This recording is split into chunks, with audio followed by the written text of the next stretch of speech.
with all the candle content out there and scented candles really becoming something that is huge. I mean, huge in my life, huge in probably your life. And how long have scented candles really been around? Candles have been around for a very long time, obviously. Just watch 1920s horror films and you'll know how long candles have been around. But how long have, scented candles, as we know scented candles, how long have they been around? So a couple things that I never hear anybody really mention or talk about, and this really kind of came up just because of my myriad of health issues and just kind of dissecting, every facet of my life, the foods I eat, it could be radon levels. I've been forced to dissect parts of my life for my health. And candles and soaps were one of them. So if you pick up a bottle or can of bubbly, or it's kind of like that seltzer water, and it has nothing in it. It's just water and natural flavors. Nobody really knows what's in natural flavors, and supposedly the FDA does not require the companies or manufacturers to tell you what makes up natural flavors. And what does this have to do with candles? Actually, a lot. Because the word fragrance or perfume, if a candle company puts the ingredients on a candle and they just put down fragrance, well, similar thing. The candle companies do not have to divulge what actually makes up the fragrance.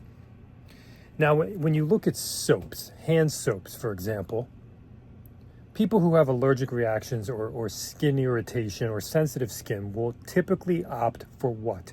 They will opt for unscented soap or bar soap. Why? Well, there's something in the fragrances or specific fragrance manufacturing or components, which are essentially chemicals majority of the time, that irritate the most. So, and liquid soap is supposed to have a lot more chemicals than bar soap. Okay. So now we go back to candles, and something that's interesting is that candles really aren't regulated the way food is. But as I just mentioned previously, natural flavors don't even have to be unpacked. And so I mention this to you because this is something that I just was looking into out of curiosity. It's kind of like you just take things for granted. They're being sold, aren't they? They're at the grocery store, aren't they? There's stores, aren't there? So they got to be okay. Obviously, we've found out through the years that that's not always the case with even FDA-approved foods and drugs and dyes and everything else, because as time goes on, things become illegal. There was a time when people thought cigarettes were okay. So, out of my own curiosity, I reached out to some big candle brands, big candle companies. I reached out to Bath & Body Works, Yankee, Kringle, and Goose Creek. And I reached out to them in email form and asked them just a variety of questions, frankly, because their websites did not provide any in-depth information on a variety of areas. Now, some of them do not put the ingredients at all. I know Bath & Body Works does put the ingredients. Unfortunate to them, but we'll talk about that in a second. But they do put their ingredients. But like Kringle, as far as I can remember, does not put their ingredients on the website. And Yankee also does not put their ingredients on the website. And Goose Creek will put a variety of ingredients on the bottom of their candles, oftentimes. And you will see when you flip the Goose Creek candle over, you'll see these like large chemical names. And oftentimes you'll see compose danger to aquatic animals. That's only Goose Creek. Compose danger to aquatic animals. Now, I know of a YouTube friend of mine who suffers from asthma, and the only candle company that really kind of kicks her asthma into high gear is Goose Creek. But what the hell does it mean, pose danger to aquatic animals? I have no idea. Like, you can't have fish tanks around? I don't know. So I reached out to these companies and asked them a variety of questions. I asked them about, do they test for VOCs? Do they, obviously they have burning rooms where they test their candles, but are they testing their candles for VOCs? Volatile, I just blanked. But volatile compounds is basically what it is. And, candles can release things that can be toxic, like formaldehyde or benzene. I believe it's called benzene. Anyways, but I asked the companies, do they test the way they test the the performance of the candles is part of the performance studying of the candles, testing for the release of chemical compounds in particular candles. Now, for a layperson like us, it's very easy to test VOCs in your house. You can buy a VOC monitor handheld for $80 on Amazon, and you can have some experimentation with it. For example, if you burn food in your house, you'll be surprised how many VOCs are in the air. It won't set off your smoke detector, but the compounds in the air that you're breathing in that are microscopic from the burned food are actually not that great for your health. But you'd never know that except by having a reader. I've used the reader when burning candles from different companies. And I've noticed that when candles even have minimal soot, the VOC goes up in the room. So I asked all those candle companies, Goose Creek, Yankee, Kringle, and Bath & Body, if they test for VOCs. And none of them did. Okay. And another thing that I was asking about was the fragrance, what makes up the fragrances. And that was something that also was not defined extremely well to me. And when candle companies use the word proprietary, that basically means they do not have to divulge anything. Now, I do have to say that the only candle company that did not get back to me with repeated attempts was Bath & Body Works. They were the only company that did not get back to me. The other three companies did. And I asked them about whether or not their ingredients were American sourced. I asked them if there were parabens and phthalates in their candles. And I asked them to respond to certain news articles that have come out in the past couple of years about the dangers of scented candles and what that means exactly for, like, how could they respond to that in regards to VOCs being released, formaldehydes, so on and so forth. Okay. So one of the things that's very interesting is that much like when you go to the store and buy chicken, they'll proudly display like a list of things on the chicken on the package. No antibiotics in the chicken. Okay, well, sorry to say that's kind of a worthless statement to put on there because they're really not supposed to. That's like a given.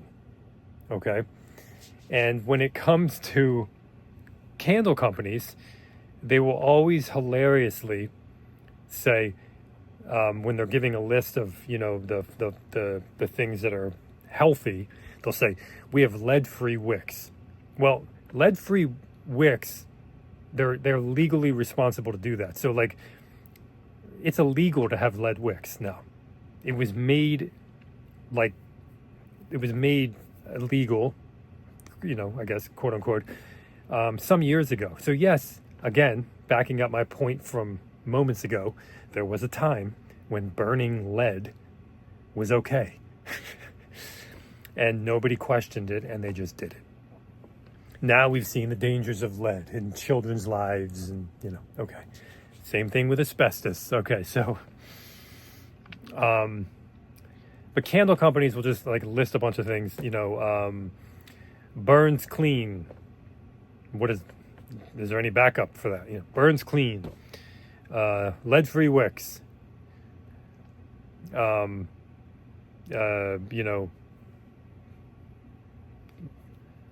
they might say responsibly sourced. Some companies might say vegan, Okay, so I went through, all these types of questions, and I was going back and forth and able to communicate with them and all of that.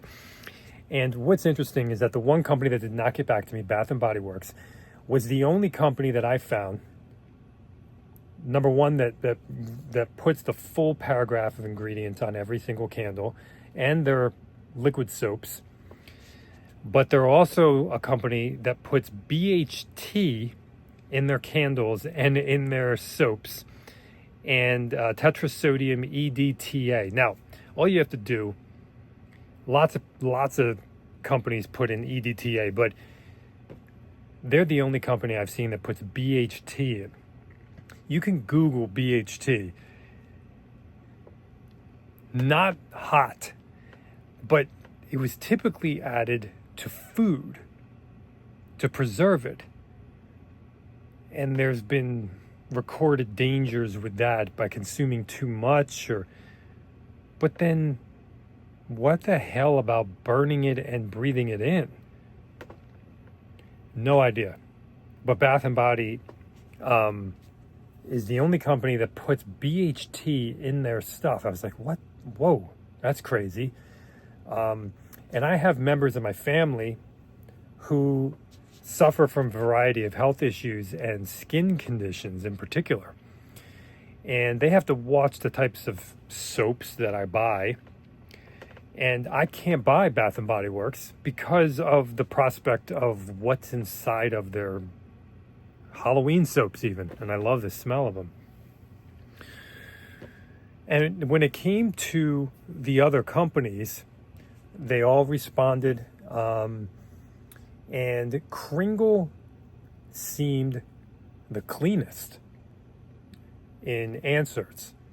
Also, Yankee would probably be second closest. And Goose Creek would be last. Goose Creek was... It's funny when you ask these questions, they get very frazzled. And that scares me because it means nobody else is asking them. We're just buying them. I am a massive candle fan.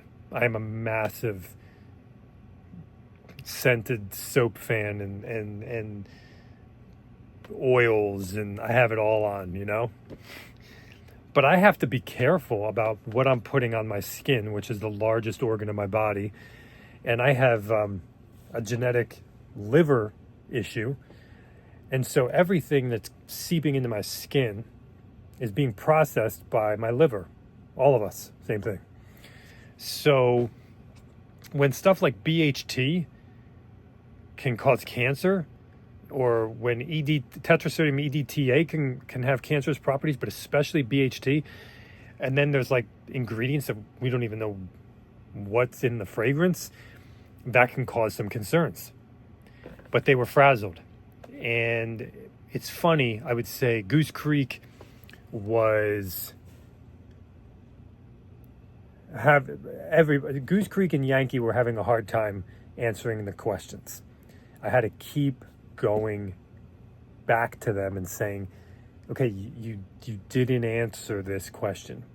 You still didn't answer this question. You answered questions 1 and 2, but you still didn't answer question 3, right?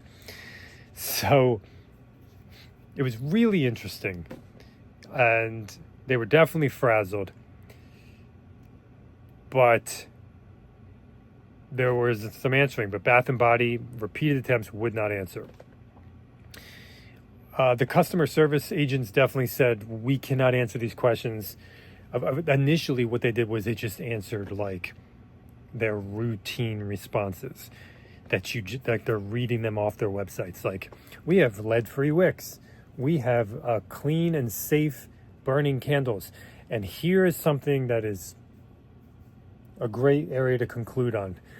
All the candle companies will call their candles non-toxic.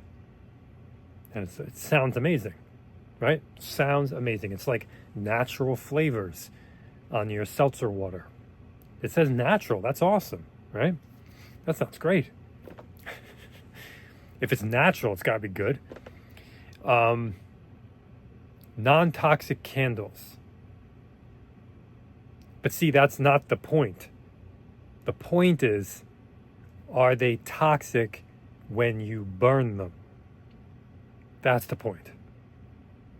When you burn them, are they releasing toxic compounds? All they're saying is, oh no, we don't put any dangerous, poisonous chemicals in our candles. Of course you don't.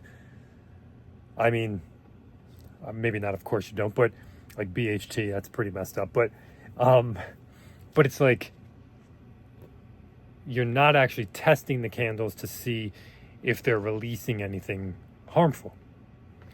There have been debates, over the years about, paraffin and soy, and then you have beeswax, and, what's cleaner, and blah, blah, blah, blah, blah, blah, blah. And paraffin is made from petroleum, and that, is more toxic when you burn it. So I don't have exact answers here, folks. All I wanted to do was make a video of something I wasn't seeing, that just came about from my own health issues and from research that I was doing with these particular bigwig type companies. Now, that said, there are some amazing mom and pop companies out there that really, there's one in particular that is pretty transparent and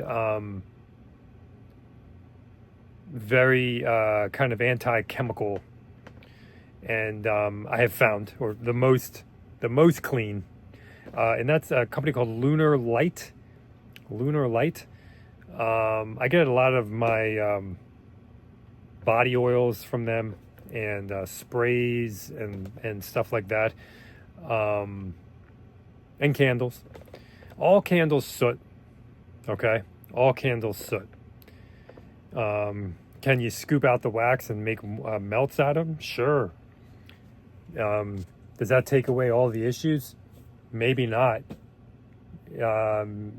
Just the fact that there is fragrance being released in the air, what's that fragrance made of?